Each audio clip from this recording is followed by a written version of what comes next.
standing by a car that will probably go down in history as one of the most timeless and elegant Japanese sedans ever offered in America, the third generation TL. Now, when this car came out back in 2004, the entire industry was shook because Acura introduced a sedan that had rear-wheel drive proportions. Despite the fact that this car was still a front-wheel drive car, they infused it with rear drive proportions, and it really hid its more plebeian Honda Accord roots very well. Now, besides being a beautiful car, what also made the new TL back then super appealing was when you looked underneath the hood.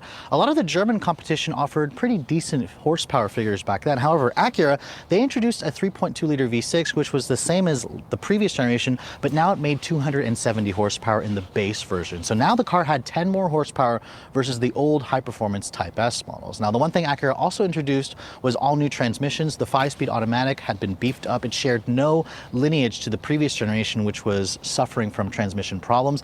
And Acura also offered a manual transmission if you guys went for the earlier models, a 6-speed manual that included a limited slip differential and upgraded Brembo brakes. Now, this particular one that I'm showing you is the Type S model. Acura gave this car a significant refreshing back in 2007, and this model has a 3.5 liter VTEC V6, which came out of the Acura RL. This made 286 horsepower. Now, when Acura refreshed the car, they actually took away the manual from the base model, and you could get the manual as a no-cost option on the Type S, which also included the limited slip differential, or you could also choose a 5-speed automatic. All TLs, remember, remained front-wheel drive. This one here that I'm showing you has the 5-speed automatic, so it doesn't have the limited slip differential. Now, that extra horsepower underneath the hood meant that the TL had much better performance than a lot of its German competitions. Most of these models would sprint to 60 in under 6 seconds, and delimited, they would also reach a top speed of around 155, 160 miles an hour.